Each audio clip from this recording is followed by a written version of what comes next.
Assalamualaikum warahmatullahi wabarakatuh.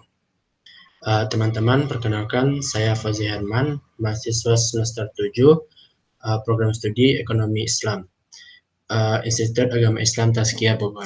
Nah, kali ini saya ingin menjelaskan tentang materi dari mikroekonomi 1 mengenai selling price, floor price, dan juga deadweight loss. Untuk memahami materi tersebut, ada beberapa istilah yang mesti kita pahami, yaitu ada price ceiling atau batasan harga tertinggi, kedua yaitu floor price atau batasan harga terendah, ketiga ada consumer surplus, keempat ada producer surplus, dan yang berikutnya ada welfare yang merupakan gabungan dari consumer surplus dan juga producer surplus. Dan yang terakhir adalah ada deadweight loss atau welfare loss. Nah, sedikit highlight tentang istilah-istilah yang mesti kita pahami dalam materi ini. Pertama adalah selling price, yaitu selling price bisa kita katakan sebagai batasan harga tertinggi yang ditetapkan oleh pemerintah terhadap suatu komoditas atau layanan, barang atau jasa. Kemudian ada floor price yang merupakan kebalikan dari selling price, yaitu batasan harga terendah yang ditetapkan oleh pemerintah terhadap barang dan jasa. Dan kemudian ada consumer surplus. Consumer surplus ini bisa kita katakan sesuatu yang mau dibayarkan oleh konsumer terhadap barang dan jasa. Misalnya seperti ini. Konsumer bersedia membayar sebuah roti dengan harga Rp5.000. Namun, harga dia untuk mendapatkan roti tersebut hanya dengan harga Rp3.000. Maka di sini ada kelebihan Rp2.000 yang didapatkan, yang dimiliki oleh konsumer. Secara singkatnya, consumer surplus bisa diartikan seperti itu. Nah, yang kedua itu ada producer surplus. Yang ini dari sisi produser. Nah, bisa kita pahami misalnya seperti ini. Harga equilibrium dari suatu produk atau jasa itu sekitar harganya Rp5.000. Namun, produser mampu menjualkannya dengan harga Rp3.000 dan mereka telah mendapatkan untung dengan Rp3.000 tersebut.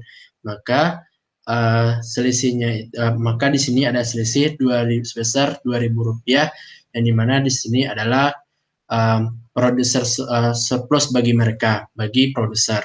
Nah, yang terakhir yaitu deadweight loss atau welfare loss. Ini adalah kehilangan surplus yang dimana konsumen dan juga produsen tidak bisa mendapatkan surplus dari hal tersebut, sehingga kesejahteraannya ini hilang.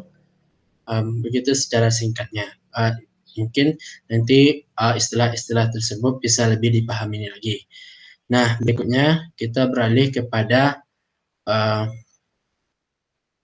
kurvanya. Nah, seperti kita teman-teman pahami, di sini ada kurva demand atau permintaan, dan juga di sini ada kurva supply atau kurva penawaran. Nah, sebelumnya saya mau menunjukkan terlebih dahulu di sini dia surplus, producer surplus, dan juga consumer surplus. Nah, pertama kita lihat di sini ada kurva demand dan juga ada kurva supply. Nah, titik pertemuan ini kita sebut dengan titik equilibrium, atau di sini kita namai dengan equilibrium price, harga equilibrium.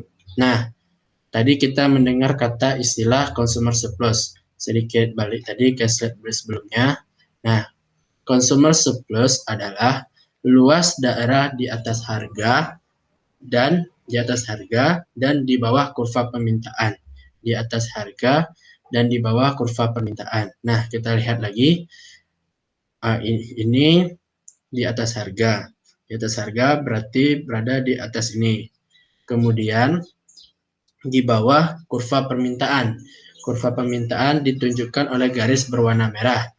Berarti producer surplus, consumer surplus berada di antara wilayah ini. 12 sampai ke 18 yang di atas ya. Nah, kemudian kita mengenal istilah berikutnya, yakni producer surplus. Producer surplus, nah kita lihat lagi pengertiannya.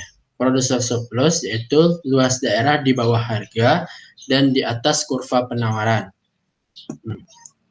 Di bawah harga ini 12, ini adalah harga akuarium, berada di bawahnya, dan di atasnya adalah kurva penawaran. Nah, yang warna biru ini menunjukkan kurva penawaran. Jadi dapat kita pahami antara 12 sampai 18 itu kita sebut dengan consumer surplus, dan di antara 8 sampai 12 kita menyebutnya sebagai producer surplus. Nah, berikutnya di sini kita mengetahui di sini ada tulisannya price ceiling. Price ceiling atau batasan harga tertinggi itu berada di bawah equilibrium price. Nah, di sini kita lihat bahwa di bawah price ceiling berada di bawah equilibrium price. Nah, di slide berikutnya di sini kita melihat tentang price floor. Nah, kalau tadi kita melihat price ceiling berada di bawah equilibrium price, dan berikutnya price floor berada di atas equilibrium price. Nah, di sini mungkin teman-teman sudah menangkap beberapa istilah, beberapa highlight dari istilah tersebut, dan juga nantinya teman-teman bisa dipahami lagi, sebab nanti kita bakal ada pembahasan tentang soal dari cara menghitung net weight loss. Nah, berikutnya, nah ini bisa dikatakan gabungan dari yang tadi. Kita di sini garis putus-putus ini menunjukkan adalah garis equilibrium, garis merah menunjukkan kurva permintaan, dan garis biru menunjukkan kurva penawaran. Nah, di bagian atas itu adalah consumer surplus, di bagian bawah itu ada producer surplus. Nah, sedikit yang membedakan, kalau di sini suatu kejadian misalnya kita ibaratkan pemerintah menetapkan harga batasan tertinggi terhadap suatu produk, maka di sini di bawah harga equilibrium terdapat price ceiling. Price ceiling. Nah, di sini garis hijau menunjukkan price ceiling. Nah,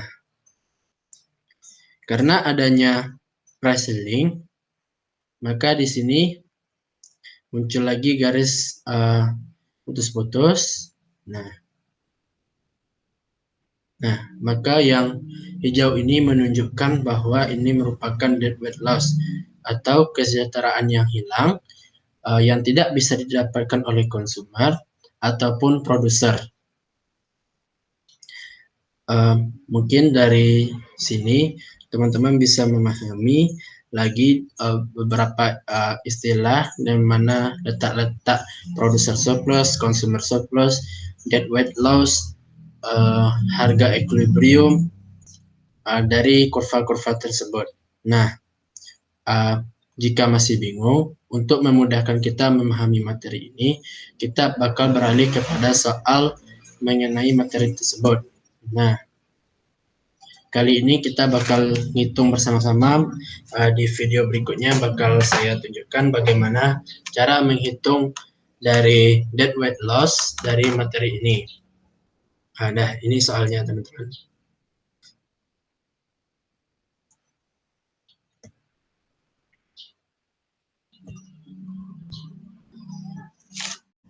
Di video ini sebagai lanjutan dari penjelasan dari batasan harga tertinggi, batasan harga terendah, dan juga dead weight loss, bakal memperjelas dengan cara hitung-hitungan. Kali ini kita ada soal untuk menghitung dead weight loss. Pertama, untuk kita diketahui di sini ada persamaan QS, sama dengan min 50 tambah 4P. Kemudian persamaan kedua ada QD 40 dikurang P. Maksimal price di sini, maka di sini ditetapkan price ceiling atau harga batas tertinggi, yaitu 17. Nah, bagaimana kita untuk menyelesaikan soalnya? Pertama, kita perlu menentukan titik-titik koordinat dari kurva tersebut. Nah, pertama, QS kita anggap sebagai 0, maka QS sama dengan min 50 tambah 4P. 4P min 4P sama dengan 50. P sama dengan min 50 per min 4 sama dengan 12,5.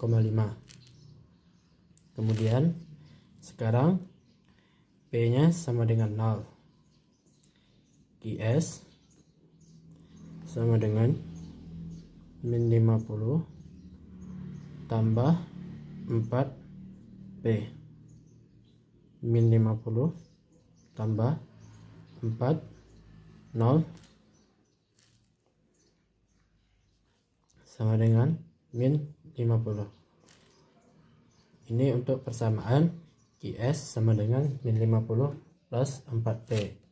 Kemudian untuk persamaan kedua, QD kita anggap sebagai 0. QD sama dengan 40 dikurang P sama dengan P sama dengan 40. Kemudian P kita anggap 0, maka 40 QD quantity demand sama dengan 40 dikurang P QD sama dengan 40. Nah, setelah kita mengetahui titik-titiknya, kita coba untuk membuatkan kurvanya.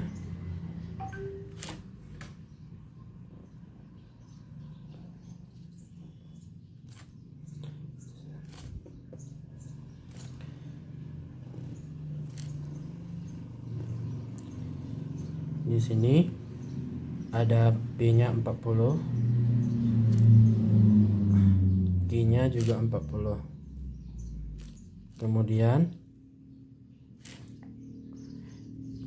Q berikutnya ada min 50,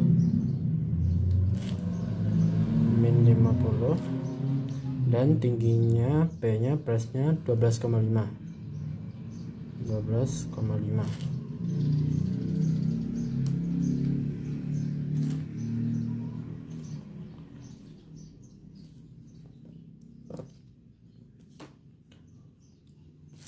Nah, sampai tahap ini kita sudah menentukan titik-titik koordinat dari persamaan tersebut.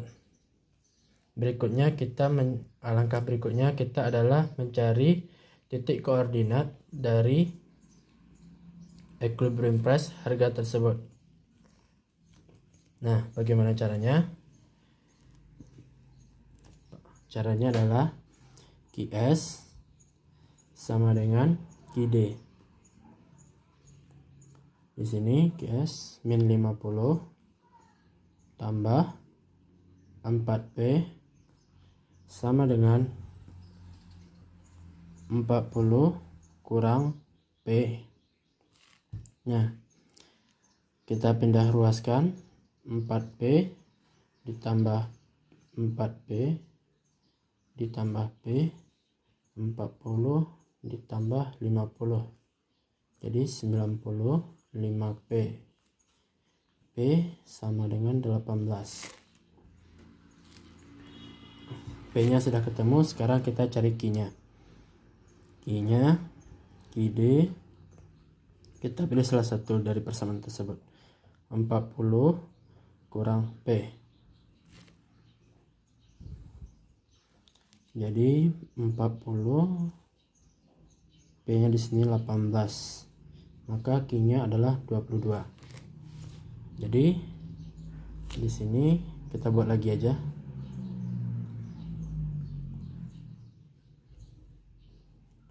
Ada 40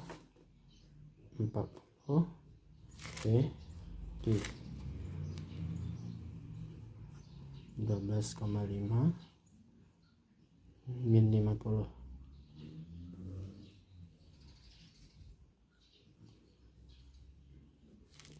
Sini titik equilibrium, maka di sini P-nya ada 18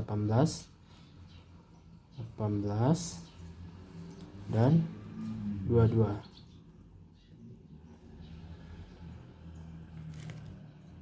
Nah, seperti yang kita ketahui di soal bahwa maksimal price-nya itu ada 17. Maksimal price itu berada di bawah titik equilibrium. Kalau sini titik equilibriumnya di 18, maksimal price-nya itu 17, ada di sini. 17. Sehingga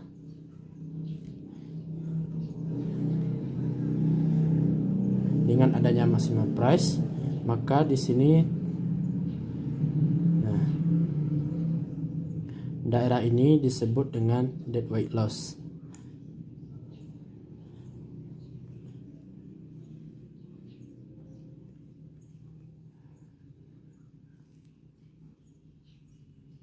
Daerah ini disebut dengan dead weight loss. Nah, kemudian kita perlu mencari dari berapakah nilai titik di sini. Bagaimana cara mencarinya? Nah, kita lihat ini 17. Dia bersinggungan dengan garis dari kurva supply. Kita ambil persamaan dari kurva supply, yaitu QS sama dengan min 50 tambah 4P. Nah, min 50 ditambah 4, P-nya di sini ada P-nya di sini ada 17. Nah, di sini P-nya ada 17. Kita jumlahkan 4 kali 17 sama dengan 68 min 50. Min 50 ditambah 68 sama dengan 18. Maka kita dapatkan titik di sini 18. Nah, berikutnya kita perlu mencari di sini berapa. Karena net weight loss-nya membentuk segitiga di sini. Nah, di sini net weight loss-nya berapa? Cara mencarinya, karena di sini kita bersinggungan dengan garis dari kurva permintaan demand, maka kita ambil persamaan dari kurva demand.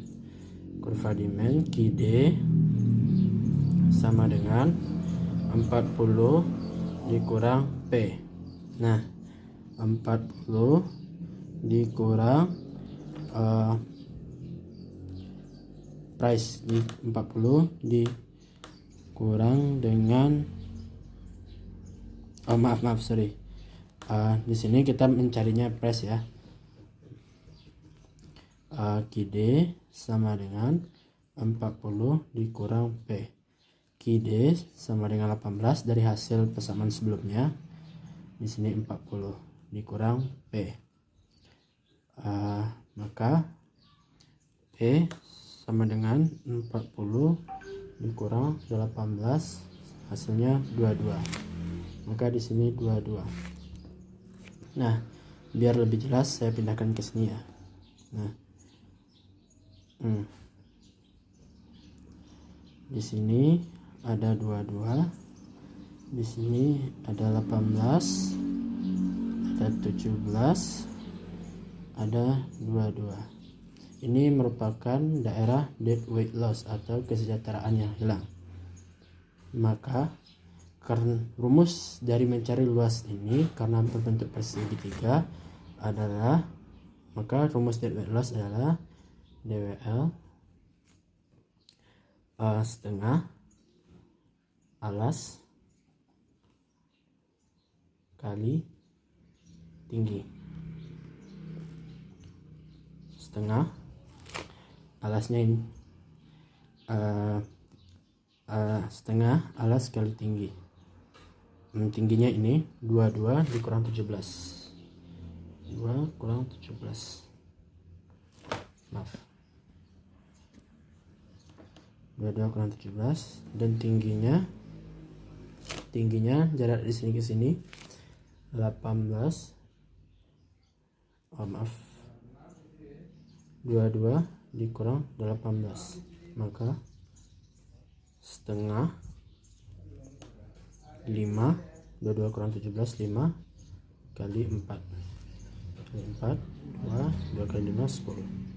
Maka jawaban dari mencari dead weight loss kali ini adalah 10. Sekian teman-teman, jika ada yang kurang jelas boleh ditanyakan di video selanjutnya. Terima kasih.